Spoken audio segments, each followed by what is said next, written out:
વિદ્યાર્થી મિત્રો, આજે આપણે બેંક પ્રકરણ વિશે શીખીશું. ધારો કે આ બેંકની ઓફિસ છે અને કોઈ વ્યક્તિ મેનેજર છે અને એને અલગ અલગ ગ્રાહકો મળવા આવે છે અને બેંકમાં કઈ પ્રકારે ખાતું ખોલાવે, કઈ પ્રકારના ખાતા હોય, ગ્રાહકને કઈ સુવિધા બેંક તરફથી આપવામાં આવે, એ વગેરે આજે આપણે અહીંયા શીખીશું. મેડમ, મારે ખાતું ખોલાવવું છે. મારે 50 લાખની સંપત્તિ છે, તો કયું ખાતું ખોલાવવું? હવે અહીં અમારે જેને અલગ અલગ પ્રકારના ગ્રાહકો આવતા હોય છે અને એમની જરૂરિયાત પ્રમાણે એમને અલગ અલગ પ્રકારના ખાતા ખોલાવવાના હોય છે. જેમ કે તમે વાત કરી એમ કે તમારે બહુ મોટી સંપત્તિ સાથે તમે અહીંયા ખાતું ખોલાવો છો, તો તમારે રોજ લેવડ દેવડ કરવાની થશે કે મહિનામાં 1 કે 2 જ વખત? હા, મારે વેપારી સાથે રોજ લેવડ દેવડ થાય છે પૈસાની. તો એ માટે તમારે ચાલુ ખાતું ખોલાવવાનું રહે, જેને અંગ્રેજીમાં કરંટ ખાતું કહે છે. તો એના માટે એવું હોય છે કે તમારે તમારા પુરાવાઓ અહીંયા સર્ટિફિકેટ સાથે રજૂ કરવાના.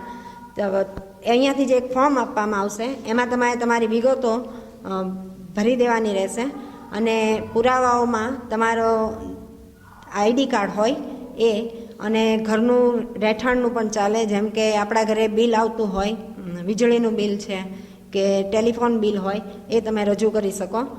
ને તમારે જે વ્યક્તિઓ સાથે લેવડ દેવડ માટે તમે અમુક રોકડ રકમ અહીંયા જમા રાખશો એ, અને બાકી તમારી સંપત્તિના જે હોય છે તો એના પણ ઝેરોક્સ અહીંયા એમાં જમા થશે. તમારે જે ચાલુ ખાતું છે એમાં માટે બેંક તરફથી તમને પાસબુક અને ચેકબુક આપવામાં આવશે. કારણ કે તમારા જે ખાતામાં કેટલાક વેપારીઓ તમને રકમ છે એ ચૂકવતા પણ હોય, તો એ તમારા ખાતામાં જમા થશે એના તરફથી આવેલી રકમ. અને તમારે કેટલાકને આપવાનું થતું હોય તો એ વ્યક્તિને પણ ક્યારેક તમે જે ચેક ભરીને એમને અહીંયા મોકલ્યા હોય તો એ ચેકમાંથી બેંક છે એને એટલા નાણાં આપી દેશે. એટલે આ પ્રકારે તમારે અહીં ચાલુ ખાતું ખોલાવવાનું રહે. જે ચેક છે એમાં તમે 3 પ્રકારે ભરી શકશો. જેમ કે એક છે ઓર્ડર ચેક. જે ઓર્ડર ચેકમાં એ રીતે હોય કે તમે ધારો કે કોઈ મગનભાઈ છે એને તમારે 10,000 રૂપિયા ચૂકવવાના થાય છે, તો તમે એને ચેકમાં લખી આપેલું હોય, એનું નામ લખેલું હોય, અને તમારે કેટલી વ્યક્તિઓ સાથે લેવડ દેવડનું રહેશે એની એક વિગત પણ તમારે અમને અહીંયા નોંધાવવાની રહેશે. જેથી અમે એ આવનાર વ્યક્તિને જ્યારે ઓર્ડર ચેક લઈને આવે છે તો અમે એની મોઢે પૂછીને એને એક ખાતરી સાથે અંદર કરી શકીએ, જેથી કોઈ તમારા જે રૂપિયા છે એ ગેરબલ્લે ન જાય. કારણ કે ધારો કે એ વ્યક્તિથી ભૂલમાં ચેક પડી ગયો ને એ વ્યક્તિ અંદર નામ વાંચી ગયું હોય અને પોતાનું ખોટું નામ એ રીતે મગનભાઈ છે એમ કરે તો તમારા નાણાં ખોટી રીતે જાય. એક એ પ્રકારનો ચેક છે. બીજા પ્રકારનો જે ચેક છે એને ક્રોસ ચેક કહે છે. એ સૌથી સલામત ચેક છે. ક્રોસ ચેકમાં તમારે કેટલીક કંપની કે વ્યક્તિઓ એવી હશે કે જેના પણ આ બેંક અથવા કોઈ બીજી બેંકમાં એમનું ખાતું હોય, તો એ વ્યક્તિને તમે સીધું બેંકના એના ખાતામાં જ રૂપિયા જમા થાય એ રીતે તમે એને ચેક હોય એમાં વિગતો ભરીને આપેલી હશે. તો એ વ્યક્તિ અહીંયા જ્યારે ચેક લઈને આવે અથવા એની કંપનીનો કોઈ બીજો કામદાર વ્યક્તિ હોય એ પણ જો અહીંયા ચેક લઈને આવે તો એ વ્યક્તિને કોઈને રોકડ નાણાં મળશે નહીં. અને એ વ્યક્તિના બધા નાણાં એ તમે જે વ્યક્તિના ખાતામાં ટ્રાન્સફર કરવાના લખ્યા હોય એમાં સીધા બેંક દ્વારા ટ્રાન્સફર થશે. એટલે તેને ક્રોસ ચેક કહેવાય છે. જેમાં તમે ચેક હોય એના ઉપરના ભાગમાં આમ 2 આડી લીટીઓ કરેલી હોય, જેના કારણે એ ચેક સૌથી સલામત છે. કે બીજી કોઈ વ્યક્તિ, ધારો કે તમે જેને ચેક આપ્યો છે એ વ્યક્તિથી અગર ચેક ખોવાઈ ગયો અને કોઈ અજાણી વ્યક્તિના હાથમાં એ ચેક આવ્યો ને એને એવી લાલચ થાય કે આ હું બેંકમાં જાઉં એટલે મને રૂપિયા મળી જશે, તો ભલે એ વ્યક્તિ આવે પણ એને રોકડ કશું આપવામાં આવતું નથી. કારણ કે એમાં જે અંદર વ્યક્તિનો ખાતા નંબર લખાયેલો હોય છે એ જ વ્યક્તિના બેંકના એ જ ખાતા નંબરમાં સીધા રૂપિયા જમા થતા હોય છે, અને આ રીતે તમારા નાણાં સલામત રહે છે. ત્રીજો જે ચેકનો પ્રકાર છે એ તમે પોતે, જેમાં પોતે એવું લખીને હોય અને એને બેરર ચેક કહેવાય છે. બેરર ચેક સૌથી વધારે જોખમી છે. કારણ કે ધારો કે તમે ચેક લખ્યો, તમે પોતે જ અહીંયા ઉપાડ કરવા આવવાના હો, પણ અચાનક કોઈ કારણસર તમારે કંઈક કામ આવી જવાથી તમે ઉપાડ કરવા નથી આવતા અને તમે એ ચેક તમારી વિશ્વાસુ લાગતી કોઈ વ્યક્તિને આપી દો છો કે એ જઈને અહીંયા ઉપાડી લે. જો એ જ વ્યક્તિ આવે છે તો તમારા નાણાં તમારા સુધી સલામત પહોંચી જશે. પણ ધારો કે એ વ્યક્તિએ ચેક ખોઈ દીધો, ભૂલમાં પડી ગયો એનાથી, અને કોઈ અજાણી વ્યક્તિના હાથમાં એ આવ્યો અને એમાં ફક્ત પોતે લખેલું છે, તો એ વ્યક્તિ આવે ત્યારે અંદર નામ નથી લખાયેલું, માટે અમારી પાસે એના લિસ્ટમાં એનું કોઈ નામ નથી, તો અમે એની કંઈ ખાતરી નહીં કરી શકીએ, અને એ નાણાં અમે એને રોકડ આપી દેશું. એટલે ત્યારે તમારે એવી વખતે તમારે નુકસાન થાય. એટલે માટે બને ત્યાં સુધી તમારે યાદ રાખવું કે બેરર ચેક તમારે બહુ વિશ્વાસુ વ્યક્તિ હોય એને જ, અથવા આમ તો તમારે પોતે જ આવવાનું રહેતું હોય છે. આ રીતે તમને આટલી સગવડો મળે. બીજું એક બેંક તરફથી તમને પાસબુક મળે, જેમાં તમારા નાણાંઓની લેવડ દેવડ જે હોય એની બધી વિગતો અંદર આપણે નોંધાતી રહેતી હોય છે. ખૂબ સરસ. તો હું આનો સભ્ય થાઉં છું. મેડમ મારે પણ ખાતું ખોલાવવાનું છે. હા, તો તમારે કહેવું પડશે કે તમે શું કામકાજ કરો છો, વ્યવસાય કરો છો કે સર્વિસ કરો છો? હું સર્વિસ કરું છું. તમારી આવક કેટલી છે? મારી 10,000 આવક છે. બરાબર છે. હવે તમારે દર મહિને વધારે વખત પૈસા ઉપાડવા પડશે કે ક્યારેક જ? ક્યારેક. બરાબર. અને પગાર પણ તમે એકવાર જે જમા કરાવો છો 10,000 જ્યારે આવે ત્યારે, પછી ફરીવાર મહિનામાં ઘણી બધી વખત તમારે રૂપિયા જમા કરાવવાના થશે? ના, ખાલી એક જ વાર. ઓકે. તો તમારે બચત ખાતું ખોલાવવું જોઈએ, કારણ કે અહીંયા અલગ અલગ પ્રકારના જે ખાતા છે એમાંથી બચત ખાતું એ રીતે હોય છે કે જેમાં જમા કરાવવાનું કે લેવડ દેવડ જેને આપણે કહીએ એ ઓછી થતી હોય.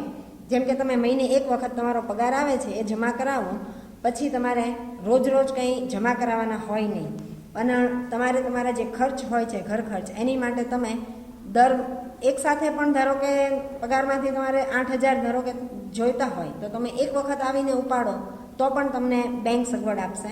અને જો તમે દર 8-8 દિવસે અથવા અઠવાડિયે કે તમારી સગવડે 2,000, 2,500 જે કાંઈ તમારે ઉપાડવા હોય તો એ રીતે આવો તો તમને એ રીતે પણ સગવડ હોય છે.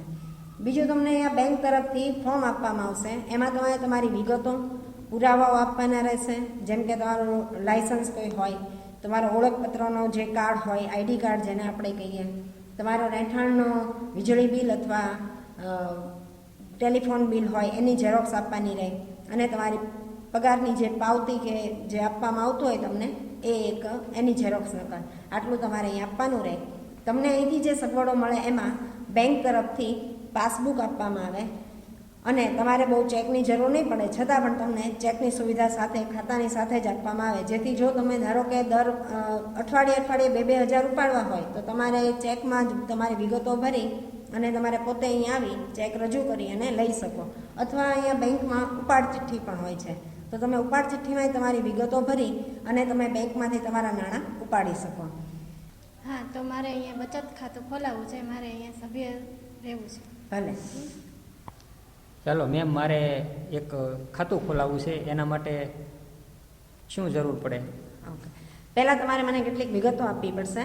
તમે બિઝનેસ કરો છો કે સર્વિસ કરો છો? નહીં, નાનો વેપારી છો. બરાબર છે. અને તમારે ખૂબ વધારે મોટી આવક બેંકમાં જમા કરાવવાની થાય છે, ધારો કે લાખ કરતાં વધારે રૂપિયા?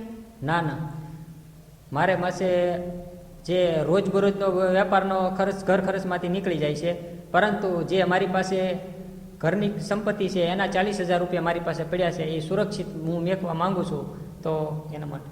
હા, તો તમારે મતલબ કે બાંધી મુદતનું ખાતું ખોલાવવું છે, કારણ કે અહીંયા બેંકમાં અલગ અલગ પ્રકારના ખાતામાંથી તમે જે રીતે તમારી એક રકમ, ચોક્કસ રકમ જે 40,000 રૂપિયાને લાંબા સમય સુધી તમારે એમાંથી પછી વાપરવું નથી ને કંઈ? ના ના, કાંઈ વાપરવું. અચ્છા, એટલે તો એનો અર્થ એ થાય કે તમે ધારો કે 10 વર્ષ માટે તમારે આ 40,000 રૂપિયાને બેંકમાં સુરક્ષિત રીતે મૂકી રાખવા છે.